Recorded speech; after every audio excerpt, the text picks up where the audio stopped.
들으실 말씀은 출애굽기 13장입니다.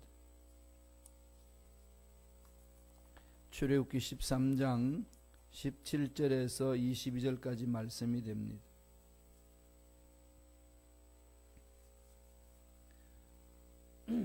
출애굽기 13장 17절로 22절 17절에서 22절까지의 말씀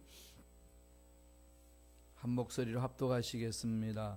바로가 백성을 내보낸 후에 블레셋 사람의 땅의 길은 가까울지라도 하나님이 그들을 그 길로 인도하지 아니하셨으니 이는 하나님이 말씀하시기를 이 백성이 전쟁을 하게 되면 마음을 돌이켜 애굽으로 돌아갈까 하셨습니다.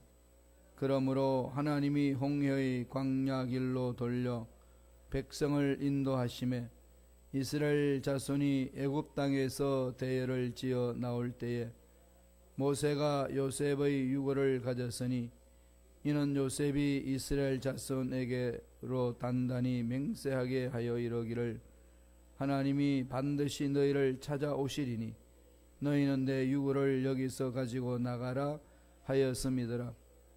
그들이 숫곳을 떠나서 광야 끝 예담의 장막을 치니 야훼께서 그들 앞에서 가시며 낮에는 구름 기둥으로 그들의 길을 인도하시고 밤에는 불 기둥을 그들에게 비추사 낮이나 밤이나 진행하게 하시니 낮에는 구름 기둥 밤에는 불 기둥이 백성 앞에서 떠나지 아니하니라. 아멘. 이 말씀으로 하나님이 인도하는 길, 하나님 인도하는 길이라는 제목으로 은혜 말씀을 나누겠습니다. 미국 작가 중에 스티브 돈야후라는 분이 있습니다. 스티브 돈야후, 이 사람이 사막을 건너는 6가지 방법, 사막을 건너는 6가지 방법이라는 책을 이렇게 저술했어요. 젊은 시절에 사하라 사막을 횡단했던 경험을 토대로 인생의 길과 비유해서 쓴 책입니다. 20대에 이제 유럽을 여행을 하면서 사막, 추운 겨울을 지나니까 사막 따뜻한 지역을 좀 여행하면 어떨까? 이렇게 해서 사하라 사막을 통과해서 서아프리카로 해변으로 한번 가보자. 이런 계획을 세웠다고 그럽니다. 유럽은 이렇게 혹독한 시카고처럼 혹독한 추위는 아닌데 우기가 겨울이기 때문에 그냥 지하실에 들어가서 으시시한 느낌을 갖는 추위, 그런 추위입니다. 그러니까 뼛속까지 스며드는 그런 추위를 느끼고 햇빛도 많이 없고, 그래서 이제 이 도나휴라는 분이 따뜻한 사하라 사막을 종단하면서 한번 서아프리카를 가보자. 그런데 사막을 잘 모르잖아요. 또 미국 사람이 가니까 사막을 잘 모르는데 이제 열정으로 이제 사막을 통과해서 서아프리카로 이제 가기로 하고 계획을 세워서 여행을 떠났다고 그럽니다. 그런데 가는 길이 너무 힘이 들었다는 거죠. 유럽 여행하다가 그냥 그 사하라 사막을 통과하는 그 길이 얼마나 힘들었겠어요. 지도를 들고 가봐야 아무 쓸모가 없다는 겁니다. 사막 바람이 한번 풀어버리면은 길들이 다 덮여버리니까 너무 힘들고 어렵게 그 사막을 통과하기는 했는데 끝나고 나서 돌아서면서 이 사막을 건너보니까 꼭 우리 인생살이 같다, 이런 말을 남겼습니다. 그래서 인생살이가 사막의 길을 걷는 것과 같다라는 것을 이렇게 비유를 해서 참 인생 사는 게 무엇인가, 그걸 찾아는 길을 열어주는 것이 사막을 건너는 6가지 방법이라는 책입니다. 참 인생이란 그 사하라 사막을 건너는 것과 같다는 그 말이 참 동감 가지 않습니까? 사막은 우리 건너보지 않았지만은 여러 이상을 보면 끝이 보이지 않고 길을 잃습니다. 그리고 갑자기 정갈이 나타나고, 그러니까 길이라고 생각했는데 가보니까 길이 없어지는 겁니다. 이런 것들을 반복해서 경험하는 것이 우리 인생하고 너무 같다는 거죠. 그러니까 사막을 갈 때에 목이 마르잖아요. 그래가지고 그냥 물을 먹기 위해서 막 가다 보면 신기루가 나타나요. 이 반사된 작용으로. 가면은 물은 없습니다. 우리 인생사에 그런 것들이 가끔 일어난다는 얘기입니다. 끝이 안 보인다는 거죠. 언제쯤 내 목표가 이루어질 것인지, 그리고 그 가는 길의 끝이 정말로 성공으로 끝날 건지 모른다는 거죠. 사막길을 걸을 때 참 그렇다는 겁니다. 좌절감을 느끼기도 하고, 불확실함 때문에 두려움도 빠지기도 하고, 무엇보다도 느끼는 것이 사막을 갈 때에 오는 자기의 무능함을 깨닫는다는 거예요. 너무 무지하고 무능하다는 거죠. 그런데 도대체 이런 무능한 상황 속에서 어떻게 이 사막을 걷는가, 갈 수 있는가, 이런 생각을 수도 없이 많이 했다는 겁니다. 인생사례도 그런 거 많이 있지 않나요? 참 이분이 도냐후가 말했던 이분이 참 마음에 와닿습니다. 우리 인생길 참 그런 일들 많이 경험하죠. 도냐후 또 한 가지 이야기하는 얘기가, 그렇게 험난한 사막길이라면은 길이라도 한다 할지라도 그 사막을 정확히 알고 있는 사람과 함께 가면은 두려움이 없다는 거죠. 가이드와 함께 갈 때는 그 사람은 거기에 대해서 훤히 알고 있는 사람이기 때문에 아무리 사막 바람에 불어가지고 덮어도 딱 방향만 보고 별빛 보고 가면은 정확하게 길을 찾아가는 사람이라는 겁니다. 우리도 인생길 모르고 답답하고 어디로 가야 될지 참 절망을 느낄 때 많이 있지만은 인생길을 훤히 알고 있는 그분과 간다면 어떻겠습니까? 뭐 두려울 게 없지 않겠습니까? 그런데 알지 못한 인생길을 찾아갈 수 있도록 길을 열어주시는 분이 누굽니까? 우주 만물을 창조하시고 저와 여러분을 창조하신 우리 하나님 아버지 아니겠습니까? 하나님과 함께 한다면 뭐가 두렵고 힘들고 어렵겠습니까? 하나님 인도해 주시는데, 오늘 이스라엘 백성들이 광야에 나왔어요. 이제 가나안 땅으로 가야 합니다. 그런데 갈 길을 모르는 거죠. 그렇지만 가야 합니다. 이런 하나님이 가도록 인도하시는 그 길은 뭐 하나님 일방적으로 선택한 것이지 이스라엘 백성들이 타협해서 길을 만들지 않는다는 거죠. 그래서 하나님 인도하시는 길이 어떤 길인지 오늘 본문을 통해서 우리에게 가르쳐 줍니다. 신앙생활하면서 참 막힐 때도 있고 답답할 때도 있고, 인간관계도 힘들고 부모와 자식 관계도 힘들고 또 형제지간에도 힘들고 경제적으로도 힘들고 또한 육체적인 건강의 문제도 힘들고 생각지 않는 문제들이 일어나서 우리를 뒤흔들어 볼 때가 얼마나 많습니까? 이럴 때 어떤 길을 찾아갈까요? 하나님이 인도해 주신다는 거죠. 오늘 이스라엘 백성들이 그것을 체험을 합니다. 세 가지로 말씀해 주고 있어요. 우리 앞에 놓여 있는 길, 하나님 인도하시는 길은 첫째로 믿음을 지키는 길이라는 겁니다.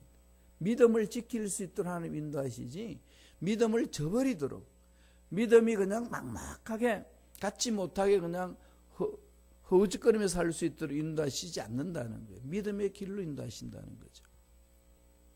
이스라엘 백성들이 광야에 나와 있는데 어디로 갈지를 정확히 알지 못합니다.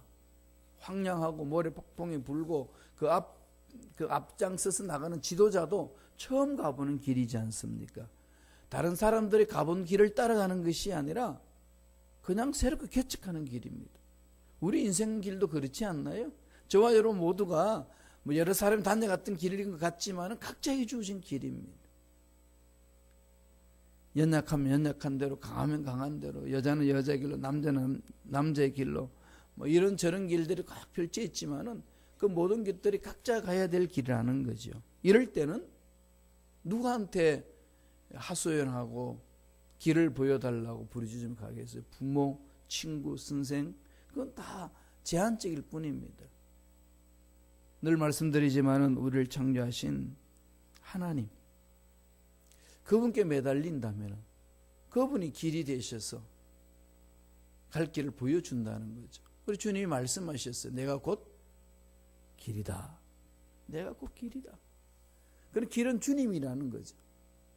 오직 주님 앞에 가야만이 올바른 길로 인생길을 찾아갈 수 있다는 겁니다. 근데 하나님이 이스라엘 백성을 이끌어가는 길을 보면은요, 이해되지 않는 길로 이끌 때도 있습니다. 오늘 본문에서도 어떤 길로 이끄는지 한번 보실래요? 17절 18절입니다. 다 같이 한 목소리 천천히 읽겠습니다. 바로가 백성을 보낸 후에 블레셋 사람의 땅의 길은 가까울지라도 하나님이 그들을 그 길로 인도하지 아니하셨으니 이는 하나님이 말씀하시기를 이 백성이 전쟁을 하게 되면 마음을 돌이켜 애굽으로 돌아갈까 하셨습니다. 그러므로 하나님이 홍해의 광야 길로 돌려 백성을 인도하심에 이스라엘 자손이 애굽 땅에서 대를 지어 나올 때에, 지금 광야 애굽에서 나와서 가나안 땅으로 가는데 그 바로 블레셋 땅이 있습니다. 팔레스타인 지역 바로 앞에 놓여 있다는 거죠. 그걸로 가게 되면은 가까워요. 가나안 땅으로 쭉 하나님의 약속한 땅으로 갈 수가 있습니다. 그리고 거기는 길이 딱 껴져 있고, 그리고 이미 문명이 들어가 있는 길입니다. 이 터키와 애굽, 이 중동 이 지역에 무역로가 형성된 지역이 바로 팔레스타인 그 지역입니다. 그런데 그 팔레스타인 사람들은 그 무역로를 지키기 위해서 철강 산업으로 이렇게 무장을 했다고 합니다. 철로 무기를 만들어 가지고 자기를 보호하려고 그렇게 강한 군사를 가지고 있습니다. 그 길로 가게 되면은 외세의 사람들이 온다고 하기 때문에 전쟁을 칠 수 있다는 거죠. 하나님의 전능하심을 확실하게 믿지 못하는 그 이스라엘 백성들이 전쟁 앞에서 도망갈까 봐 하나님이 그 길로 안 가고 돌려서 광야길로 홍해길로 이끌어 주셨다는 겁니다. 이 길은 누가 정했네요? 거기 있는 사람들, 지도자들 불러가지고 상의한 길 아닙니다. 일방적으로 선택하신 길이에요. 하나님 일방적으로 선택하셔서 가는 거죠. 그 길 어떤 길이죠? 길을 돌립니다. 돌아서 가게 하는 거죠. 돌아서 가는 길. 이게 우리가 참아내지 못하죠. 우리는 효율적으로 좋은 길을 찾아가기를 원하는 것이 저와 여러분 모두의 마음일 겁니다. 특별히 미국은 프래그마티즘, 이 존 두이 철학자의, 교육 철학자의 실용주의 정신이 꽉 차 있는 그 근거로 의해서 교육이 모든 시스템이 만들어진 나라가 미국입니다. 그런데 실용주의 너무 강해요. 프래그마티즘으로 꽉 차 있는 나라가 이 미국입니다. 여러 가지로 있어서 앞장설 수 있는 길이기도 하지만은 그것이 참으로 우리를 피폐하게 만들 수 있는 길이기도 합니다. 이런 곳에 있어서는 저와 여러분들이 모든 것이 실용적인 정신에 의해서 모든 것을 찾아가려고 해나갑니다. 그래서 멀리 돌아가는 것, 이런 것들은 참 잘 하기가 쉽지 않다는 겁니다. 어떻게 보면 손해보는 것 같고 실패하는 것처럼 느껴지기 때문에 잘 안 가려고 합니다. 그런데 오늘 하나님이 이스라엘 백성을 이끌어 가시는 길을 보면은 돌려서 갑니다. 다르죠? 생각이. 그러니까 저와 여러분들이 우리 앞날을 개척해 나가고 이끌어 가는 데 있어서 내 경험, 나의 생각, 이런 모든 것들을 종합해 가지고 길을 선택하는 것은 우매한 길로 갈 수 있다는 겁니다. 그럼 어떻게 해야 될까요? 나의 체질을 잘 아시는 하나님께 매달리는 거죠. 정말 간절히 매달려야 됩니다. 기대했던 길로 가지 않고 원했던 길로 가지 않아도 나의 생명을 가지시고 주인이시고 나의 체질을 잘 하신 하나님이 이끌어 주신다는 신뢰, 이게 정말 철저하게 중요한 거죠. 이 훈련을 하셔야 돼요. 전부는 다 늘 말씀드렸습니다마는 요셉이 하나님으로부터 꿈을 받아서 꿈을 향하여서 꿈쟁이가 되었고 꿈만을 자기 인생이 전부라고 생각해서 날마다 꿈을 꾸고 꿈을 이야기하고 꿈을 향해 달려갔던 요셉의 삶은 13년 동안 자기가 원했던 꿈의 자리는 하나도 가보지 못했습니다. 엉뚱한 곳에 그냥 처박혀서 허우적거린 것 같고 우리와 요셉의 끝이 총리 대신이라는 걸 알고 있지만 요셉은 그걸 모르고 가는 인생이기 때문에 얼마나 답답했겠습니까? 이게 맞는 길인지 옳은 길인지 정말로 제대로 가고 있는 길인지 이래 흔들리고 저래 흔들리는 거죠. 이렇게 되면은 하나님을 신뢰하지 못할 때는 자기 잔꾀를 부려서 찾아갈 겁니다. 만약에 요셉이 하나님을 전적으로 신뢰하지 않았다라면 노예로서 자기 인생을 바라볼 때에 이렇게 살 수는 없다고 생각해서 보디발 부인이 유혹할 때에 쉽게 넘어갔을 겁니다. 그렇지 않겠어요? 자기 삶을 책임져 주겠다는데 그리고 노예인데 애굽에서는 혈혈단신인데 까짓것 그거 뭐 눈 감으면 되는데 쉽게 그런 것들을 접어버릴 수 있는데 요셉은 하나님을 신뢰합니다. 이게 우리가 가야 될 길이라는 거죠. 우리는 잘 모르지만은 아버지 약속이 내 가슴에 치면은 그 말씀을 붙들고 순종하는 것이 중요하다는 겁니다. 하나님 다 아신다. 여기에서 집중하면서 가야 된다는 거죠. 주님이 제자들을 택할 때도 그랬습니다.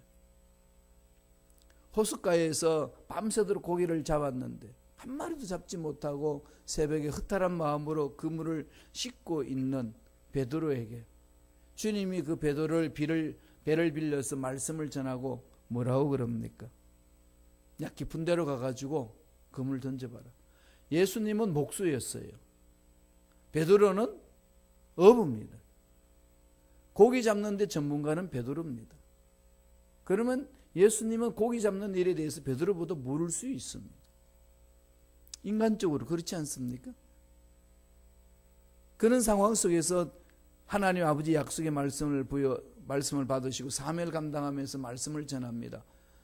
야, 깊은 데로 가서 그물을 던져라. 이해 안 되는 거죠. 그럴 때 베드로가 어떻게 고백합니까? 누가복음 5장 5절 이렇게 이야기합니다. 우리 한번 읽어볼까요? 이건 참 우리가 깊이 생각해야 될 말씀이에요. 다 같이 읽습니다. 시몬이 대답하여 이르되 선생님 우리들이 밤이 새도록 수고하였으되 잡은 것이 없지만은 말씀에 의지하여 내가 그물을 내리리다 하고 밤이 새도록 수고했다. 내가 온 힘을 다해서 그 일에 집중했고 문제 해결을 위해서 몸부림쳤습니다. 그래도 안 됩니다. 안 되는 건 안 되는 것 아니겠습니까? 이렇게 말할 수 있는 베드로가 밤새도록 수고해서 잡은 것이 없지만은 뭐 한다는 거죠? 말씀에 의지하여. 하나님의 말씀에 의지하여. 하나님이 인도하는 길에 제가 순종하겠습니다. 내 이성을, 내 생각을, 내 계획을, 나의 모든 방법을 하나님 앞에 내려놓겠습니다. 이 고백과 함께 베드로는 어마어마한 인생의 복을 체험을 합니다. 이게 신앙생활의 본질이라는 거죠. 하나님으로 인하여서 복을 받고 하나님으로 인하여서 문제 해결받고 하나님으로 인하여서 내 인생이 열리는 길을 체험하는 것. 이게 믿음의 생활이라는 겁니다. 우리가 생각하는 가까운 길, 우리가 생각하는 좋은 길, 이게 결코 우리의 행복을 주는 길이고 성공을 이끌어가는, 승리를 이끌어가는 길이 아니다는 겁니다. 그러니까 우리 인생의 길은 본질은 뭐겠습니까? 모든 것을 효율적으로 활용하는 것이 중요한 게 아니고 누가 그 길로 가게 하게 하셨는가. 이게 중요하다는 거죠. 방향을 이끌어 주시는 분은 하나님 아버지시지 우리 스스로 갈 수 있는 길이 아니라는 겁니다. 그러니까 늘 하나님이 이끄시는 대로 따라가려고 몸부림치는 것이 중요한 겁니다. 한 걸음 한 걸음 하나님을 신뢰하고 뒤따라가는 거죠. 하나님이 이끄시는 길은 그런 길입니다. 믿음으로 갈 수 있는 길로 가게 한다는 거죠. 그게 기적이 있고 그게 승리가 있습니다. 두 번째로 하나님이 이끄시는 길은 어떤 길을 오늘 가르쳐 주시나요? 약속이 이루어지는 길. 약속이 이루어지는 길. 하나님이 약속하신 것을 부여잡고 약속을 따라갈 수 있도록 인도하시는 길이라는 거죠. 약속이 성취되는 길이에요. 하나님은 늘 약속하시고 성취하게 하시잖아요. 우리는 약속은 잘 안 붙들려고 그러고 성취만 자꾸 생각을 합니다.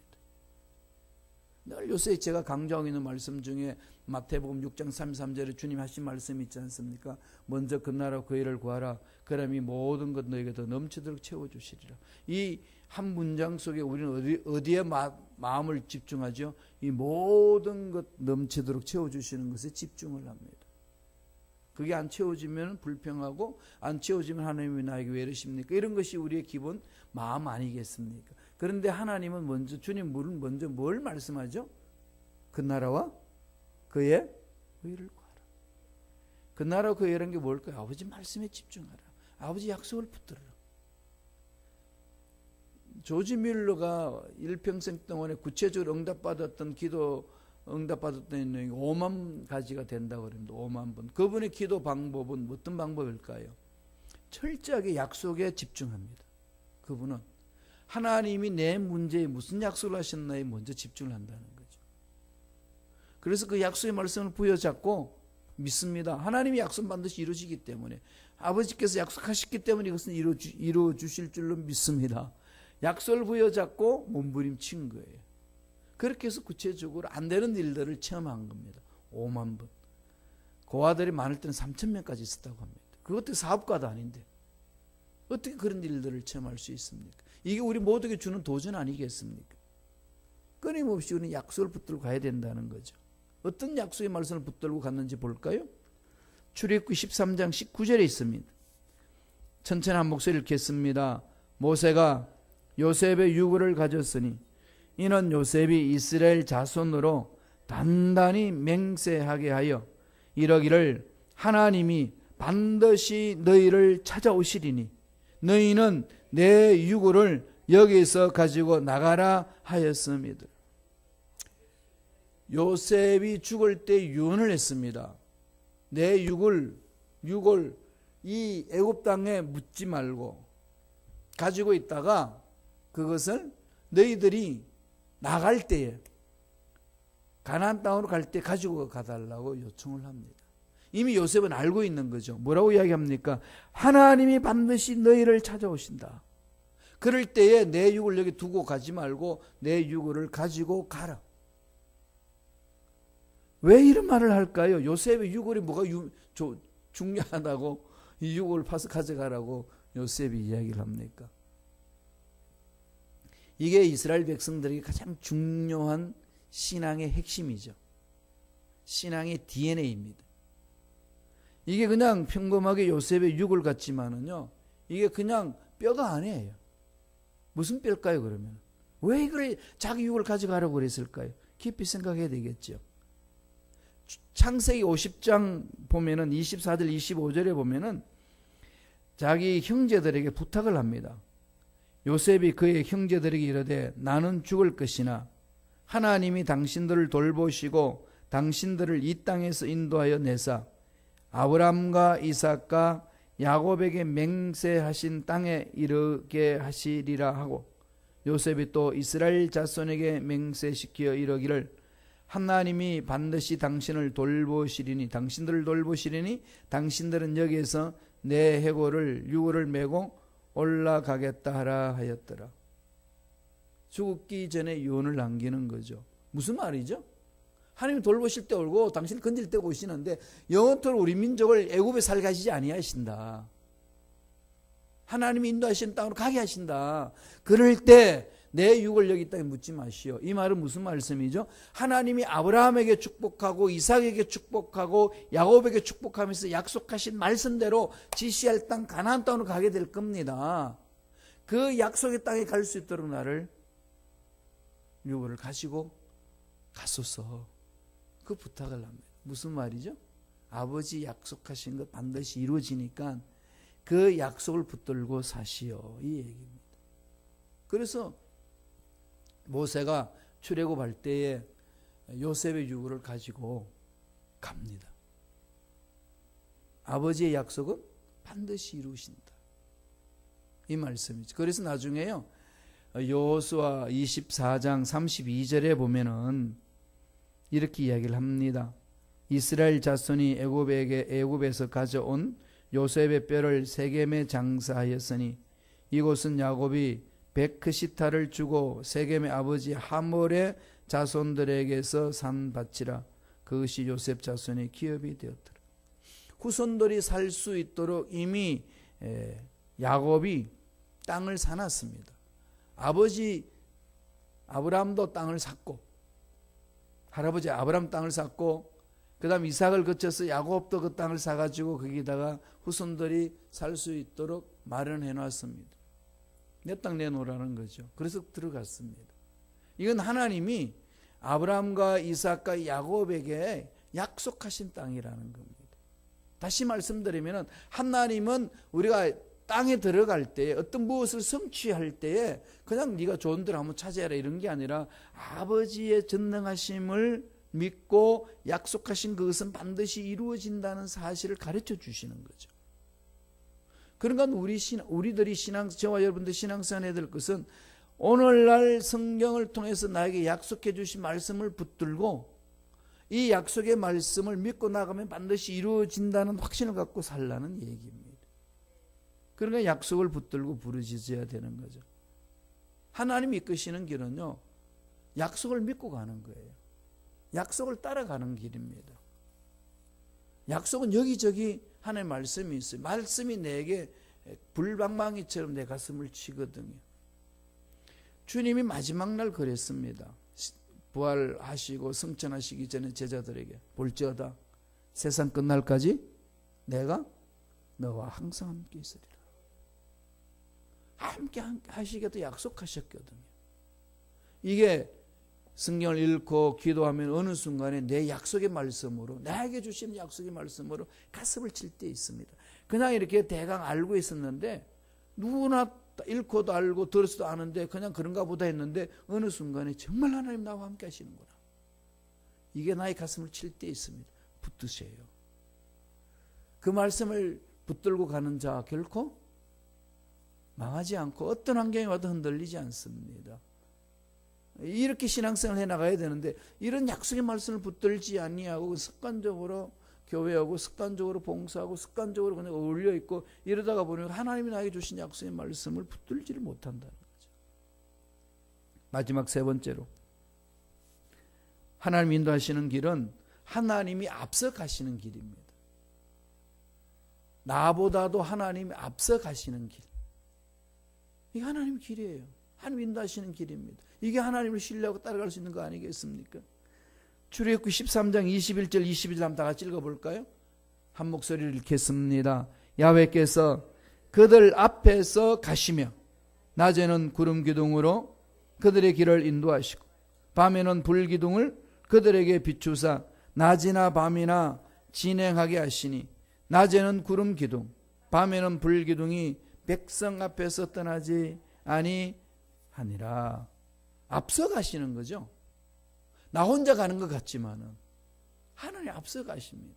아무도 가보지 않은 길 내가 개척해 가는 인생길인데 하나님은 나보다 먼저 앞서 가셔서 갈 길을 보여주시고 이끌어 주신다는 겁니다. 그런데 우리가 그 길을 못 보는 것은, 그 길을 못 따라가는 것은 이유가 어디에 있을까요? 안 물어보니까, 그분 앞에 안 매달리니까, 그분의 약속의 말씀을 안 붙드니까 내 마음대로 생각하고 내 마음대로 행동하고 내 마음대로 길을 찾아간다는 거죠. 그러다가 자꾸 낭패를 당하는 겁니다. 나 하나님 말씀 듣고 가야지라고 하면서도 습관적으로 하나님 음성 듣는 것이 훈련되어 있지 않고 말씀에 서는 것이 생활화되어 있지 않다가 보니까 그 말씀은 제거해버리고 내 생각대로 내 마음대로 생각하고 말하고 갈 때가 많이 있다는 겁니다.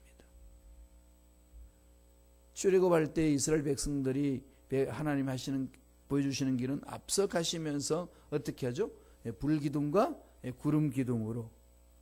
정말로 낮에는 더운데 그는 구름으로 차단해서 서늘하게 살게 하고, 밤 되면 겨울처럼 추운데 그게 불기둥을 세워서 열나게 하셔서 따뜻하게 지낼 수 있도록 보호하시고 인도하신다는 겁니다. 그런데 그 길은 우리보다도 앞서 가신다는 거죠. 그러니까 그 하나님이 하시고자 하시는 것을 바라보지 못하고 내가 먼저 앞서 간다든지, 하나님 움직이시는데 나는 민감하지 못해서 뒤로 처진다든지 이러면 안 된다는 거예요. 하나님이 가시는 길을 바라보고 같은 방향으로 가고 그분이 이끄실 때 함께 가야 되고 보조를 맞춰야 된다는 거죠. 그러니까 우리는 영적으로 끼어 있어야 되는 이유가 여기에 있습니다. 아무리 힘들고 어려워도 우주 만물을 창조하신 전능자 하나님과 함께 한다면 뭐가 문제가 되겠습니까? 함께 하시겠다고 약속하셨는데 그 약속의 말씀 못 붙드니까 함께라는 개념이 자꾸 사라지는 거예요. 그래서 문제 일어나면 두렵고 앞날이 막혀 있으면 깜깜하고 무능력한 내 자신을 바라볼 때는 좌절할 수밖에 없는 상황에 놓여버린다는 거지요. 예수 믿는다고 말하는 사람들이 그렇게 허죽거리는 사람들 얼마나 많은지 모릅니다. 어떻게 해야 될까요? 오늘 주신 말씀 한판에씩 있어야 돼요. 길의 본질은 시간을 효율하게 쓰느냐, 에너지를 효율하게 쓰느냐 이게 아니고 누구와 함께 가느냐, 하나님이 어떤 방향으로 이끌으셨느냐 이게 중요합니다. 하나님이 이끄신 길이냐 이런 데 집중해야 되지 그저 세상적인 방법으로 실용적인 정신을 가져서 얼마나 효율적으로 할 수 있느냐 이렇게 생각해서는 안 된다는 것을 오늘 말씀을 통해서 가르쳐 주십니다. 철저하게 하나님의 음성 들으시고 약속의 말씀을 붙드시고 하나님과 동행함으로 어떤 어려움이 와도 흔들리지 않고 믿음으로 승리하는 저와 여러분 되시길 간절히 축원드립니다. 기도하겠습니다. 하나님 아버지 감사와 찬양을 드립니다. 힘들고 어려운 세상 살이할 때에 우리 힘으로는 도저히 감당할 수 없다고 좌절하고 낙심할 때에 그럴 때마다 살아계신 하나님을 바라보게 하시고 아니 그렇지 않을지라도 매 순간 하나님을 바라보며 하나님의 음성을 듣고 하나님이 보여주시는 것을 보고 하나님 들려주시는 걸 듣고 약속의 말씀을 붙들고 달려가는 믿음의 일꾼들이 될 수 있도록 축복하여 주옵소서. 나사렛 예수 이름으로 명하노니 모든 흑암의 세력은 떠나갈지어다. 하나님의 자녀들을 괴롭히는 그래서 하나님의 약속의 말씀을 붙들지 못하게 하고 하나님을 바라보지 못하게 하고 세상 문제에 주눅이 들어 뒤로 물러설 수밖에 없도록 만드는 약하게 만드는 모든 원수 마귀들은 떠나갈지어다. 사라질지어다. 예수 이름으로 명하노니 머리부터 발까지 모든 육체 질병도 깨끗하게 치유받는 역사가 일어날지어다. 약속의 말씀을 붙들고 나아가는 자 늘 소망이 넘쳐나게 도와주시고 늘 하나님이 보여주신 것을 볼 수 있는 영안을 밝혀주시고 들려주신 음성을 들을 수 있는 영의 길을 열어주셔서 언제나 하나님의 말씀에 순종하는 믿음의 일꾼들 되게 축복하여 주옵소서. 은혜 감사의 귀한 예물 드립니다. 들은 손길 기억해 주시고 30배 60배 100배 1000배 만배의 복을 받아 누리며 또한 나누어 주는 멋진 삶을 살아가는 복된 손길들에게 축복하여 주옵소서. 감사하고 예수님 이름으로 축복하며 기도드리옵나이다. 아멘. 하늘에 계신 우리 아버지여 이름이 거룩히 여김을 받으시오며 나라가 임하시오며 뜻이 하늘에서 이루어진 것 같이 땅에서도 이루어지이다. 오늘 우리에게 일용할 양식을 주시옵고 우리가 우리에게 죄 지은 자를 사하여 준 것 같이 우리의 죄를 사하여 주시옵고 우리를 시험 다만하게 해서 구하시옵소서. 나라와 권세와 영광이 아버지께 영원히 사옵나이다. 아멘.